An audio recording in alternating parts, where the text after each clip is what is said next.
Good morning. हमने 9th class के science का फर्स्ट चैप्टर पढ़ा था। पहले वीडियो में अपन पढ़ चुके हैं फर्स्ट चैप्टर के। उसमें मैंने लास्ट में कुछ क्वेश्चंस दिए थे, 15 क्वेश्चन दिए थे। उनके आंसर भी मैंने मंगवाए थे बच्चों से। बहुत सारे बच्चों के आंसर आए भी हैं, लेकिन कुछ में मिस्टेक है, तो वो अभी हम आंसर सारे करेंगे। उससे जो भी क्वेश्चन दिए हैं उन सब के आंसर हम अब करेंगे इस वीडियो में, ठीक है। तो फर्स्ट क्वेश्चन था कि तापमान का एसआई मात्रक क्या होता है। तो तापमान के बहुत सारे और भी मात्रक होते हैं, लेकिन इसमें हमने कौन सा मात्रक बताना है, एसआई मात्रक बताना है। तो तापमान का एसआई मात्रक होता है केल्विन, ठीक है। सेकेंड क्वेश्चन था कि 10 डिग्री सेंटीग्रेड तापक्रम बराबर है। इसका मतलब यह है कि जो सेंटीग्रेड है उसको केल्विन में बदलना है। 10 डिग्री सेंटीग्रेड को केल्विन में कन्वर्ट करना है। तो 10 डिग्री सेंटीग्रेड है, तो हम क्या करते हैं कि अगर 10 डिग्री सेंटीग्रेड को अगर केल्विन में बदलते हैं तो जो भी सेंटीग्रेड में तापमान है उसके अंदर हम 273 ऐड कर देंगे। और अगर केल्विन को अगर सेंटीग्रेड में बदलना है तो 273 को हम माइनस कर देंगे, घटा देंगे, ठीक है। तो अब अपने को 10 डिग्री सेंटीग्रेड दिया हुआ है, इसको केल्विन में कन्वर्ट करना है। तो 10 डिग्री सेंटीग्रेड में हम 273 ऐड कर देंगे, ठीक है। तो 10 + 273, तो अपना आंसर क्या आ जाएगा, 283 केल्विन इसका आंसर आएगा। मतलब 10 डिग्री सेंटीग्रेड बराबर 283 केल्विन होता है। थर्ड क्वेश्चन था बर्फ का गलनांक क्या है, यानी बर्फ का वो पॉइंट जहां पर बर्फ पिघलने लग जाए, है ना। तो वो क्या, बर्फ का गलनांक। तो बर्फ का गलनांक क्या होता है, किस टेम्परेचर पे बर्फ पिघलने लग जाती है। तो 0 डिग्री सेंटीग्रेड या फिर 273.15 केल्विन तापमान पर बर्फ क्या होती है, पिघलने लग जाती है। हम बात करते हैं चौथे क्वेश्चन की। तो 300 केल्विन बराबर क्या है। तो देखो अपन ने दूसरा क्वेश्चन देखा था, सेंटीग्रेड को केल्विन में कन्वर्ट किया था। अभी अपने को केल्विन दिया हुआ उसको सेंटीग्रेड में कन्वर्ट करना है। तो 300 डिग्री में से हम 300 केल्विन में से हम क्या कर देंगे, 273 माइनस कर देंगे, ठीक है। तो 300 केल्विन दिया हुआ है, 300 - 273 डिग्री सेंटीग्रेड। तो अपने पास आंसर क्या आ जाएगा, 270 डिग्री सेंटीग्रेड टेम्परेचर, ठीक है। तो 300 केल्विन बराबर क्या होता है, 27 डिग्री सेंटीग्रेड, ठीक है। फिर हम बात करते हैं फिफ्थ क्वेश्चन की। वह कौन सा कपड़ा है जो गर्मियों के समय में आरामदेह होता है। तो कौन सा होता है, सूती कपड़ा गर्मियों में आरामदेह होता है। छठे क्वेश्चन की हम बात करते हैं कि गर्मियों में घड़े का जल ठंडा क्यों होता है। गर्मियों में जो घड़ा होता है अपना, उसके अंदर जल ठंडा क्यों होता है, क्योंकि जो घड़ा है उसके अंदर छोटे छोटे छिद्र होते हैं, जिसके अंदर से क्या होता है, जल वाष्प बन के निकल जाता है। और जब वाष्प बन के निकलता है तो जो मटके के अंदर जो पानी होता है उसका टेम्परेचर कम हो जाता है, और कम हो जाता है तो वो क्या हो जाता है, ठंडा हो जाता है, ठीक है। इसलिए क्या होता है, गर्मियों में घड़े का पानी ठंडा होता है। तो उस प्रक्रिया को हम क्या बोलते हैं, वाष्पीकरण बोलते हैं, ठीक है। तो किसकी वजह से होता है, वाष्पीकरण की वजह से होता है, ठीक है। सातवां क्वेश्चन की हम बात करते हैं कि शुष्क बर्फ किसे कहते हैं। शुष्क बर्फ किसे कहते हैं। तो ठोस कार्बन डाइऑक्साइड को हम क्या कहते हैं, शुष्क बर्फ कहते हैं। आठवां क्वेश्चन, द्रव अवस्था में परिवर्तित हुए बिना ठोस अवस्था से सीधे गैस में बदलने की प्रक्रिया को क्या कहते हैं। क्वेश्चन को ध्यान से पढ़ो। कोई द्रव अवस्था है, कोई ठोस है ना। द्रव अवस्था में परिवर्तित हुए बिना ठोस अवस्था से, यानी कोई ठोस है, कोई ठोस पदार्थ है, वो द्रव में बदले बिना ही सीधे गैस में बदल जाएगा। सिंपल सी प्रक्रिया क्या होती है, अगर ठोस होता है उसको हम गर्म करते हैं तो वो द्रव में बदल जाता है, और अगर द्रव को हम और गर्म करते हैं तो वो क्या हो जाता है, गैस में बदल जाता है। ठोस को अगर हम गर्म करेंगे तो वो क्या होगा, द्रव में बदल जाएगा। और द्रव को हम अगर और टेम्परेचर देंगे और गर्म करेंगे तो वो किस में बदल जाएगा, गैस में।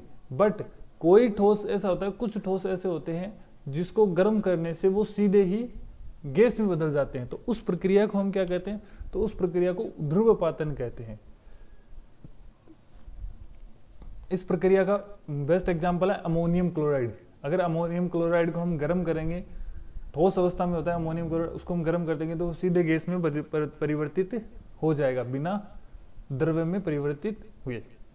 अब बात करते हैं हम 9वें क्वेश्चन की। तो जल का क्वथनांक क्या होता है। जल का क्वथनांक क्या होता है। तो 100 डिग्री सेंटीग्रेड जल का क्वथनांक होता है। क्वथनांक मतलब कि जल को इतना गर्म करें कि जल भाप बन के उड़ जाए, जल क्या हो जाए, भाप बनने लग जाए। तो उस टेम्परेचर को हम क्या बोलते हैं, जल का क्वथनांक बोलते हैं। नेक्स्ट क्वेश्चन, बिना क्वथनांक पर पहुंचे, बिना क्वथनांक पर पहुंचे कोई द्रव्य अगर वाष्प में परिवर्तित होना क्या कहलाता है।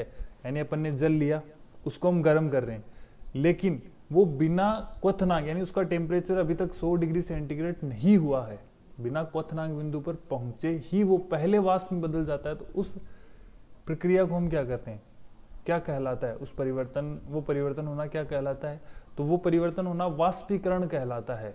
हमने पढ़ा था कि अगर कोई द्रव्य है, कोई भी पदार्थ है, उसको हम गर्म करते हैं, कोई भी लिक्विड को हम गर्म करते हैं, तो वो क्या होता है, क्वथनांक पर यानी उबलने से पहले, क्वथनांक का मतलब है उबलने, उबलने से पहले वो जल द्रव्य वाष्प में बदलने लग जाए, वाष्प में कन्वर्ट होने लग जाए, तो उसको हम वाष्पीकरण कहते हैं। ठीक है, नेक्स्ट है 11वां क्वेश्चन, पदार्थ की कौन सी अवस्था में कण सबसे अधिक दूर पर होते हैं। यानी 3 अवस्थाएं अपने पास पदार्थ की, ठोस, द्रव्य और गैस। इन तीनों में से कौन सा पदार्थ है जिसमें जो कण है पदार्थ के, एक दूसरे के जो कण है, हमने पढ़ा था कि पदार्थ है वो कणों से मिलकर बना होता है। ठीक है, तो वो कण है वो सबसे अधिक दूरी में कौन से अवस्था में होता है। तो ठोस की अगर हम बात करते हैं तो एकदम पास पास में होते हैं, तो उनके बीच में क्या होता है, आकर्षण बल अधिक होता है, एक दूसरे से अधिक आकर्षण बल से जुड़े हुए होते हैं। फिर हम बात करते हैं ठोस की, तो ठोस की कुछ थोड़ी दूरी पर होते हैं, है ना, इसलिए वो बह सकते हैं। फिर अपन गैस की बात करते हैं तो गैस की बहुत दूर दूर होते हैं, गैस के जो कण है वो बहुत दूर दूर होते हैं। तो इसमें पूछा है कि पदार्थ की कौन सी अवस्था में कण सबसे अधिक दूरी पर होते हैं, तो गैस अवस्था में सबसे अधिक दूरी पर होते हैं। अगले क्वेश्चन की बात करते हैं, पदार्थ की कौन सी अवस्था में कणों की गतिज ऊर्जा, गतिज ऊर्जा सबसे, यानी कौन पदार्थ, कोई भी पदार्थ होता है, पदार्थ की कौन सी अवस्था में जो पदार्थ के जो कण है वो अधिक तेजी से गति करते हैं, है ना। तो ठोस अवस्था की हम बात करते हैं तो बहुत पास पास होते हैं, उनके बीच में आकर्षण बल अधिक होता है, इसलिए वो गति बहुत कम करते हैं, बहुत धीमी करते हैं, है ना। उसकी गतिज ऊर्जा क्या होती है, बहुत कम होती है। फिर हम बात करते हैं द्रव्य की, तो द्रव्य के जो कण है वो थोड़े दूर दूर होते हैं, उनके बीच में आकर्षण बल थोड़ा कम होता है, तो गतिज ऊर्जा थोड़ी ज़्यादा होती है, यानी थोड़ी जल्दी ज़्यादा गति से थोड़ी तेज गति से गति करते हैं कण, इसलिए गतिज ऊर्जा क्या होगी, थोड़ी कम होगी, है ना। फिर हम बात करते हैं गैस की, तो गैस के जो कण है उनके बीच में जो दूरी है वो अधिक पाई जाती है, आकर्षण बल है वो दो कणों के बीच में बहुत कम होता है, इसलिए कण क्या होते हैं, बहुत तेजी से गति करते हैं, और बहुत तेजी से गति करते हैं तो गतिज ऊर्जा अधिक होती है। तो सबसे अधिक किस में होती है, गैस अवस्था में होती है। वह तापमान जिस पर ठोस पिघलकर द्रव बन जाए, वह तापमान जिस पर कोई ठोस है वो पिघलकर द्रव बन जाए, तो उसे हम क्या कहते हैं, तो उसे हम क्या कहते हैं, गलनांक या फिर द्रवनांक। गलनांक को ही द्रवनांक कहते हैं और द्रवनांक को ही गलनांक कहते हैं। तो वह तापमान जिस पर ठोस पिघलकर द्रव बन जाता है उसे हम गलनांक कहते हैं।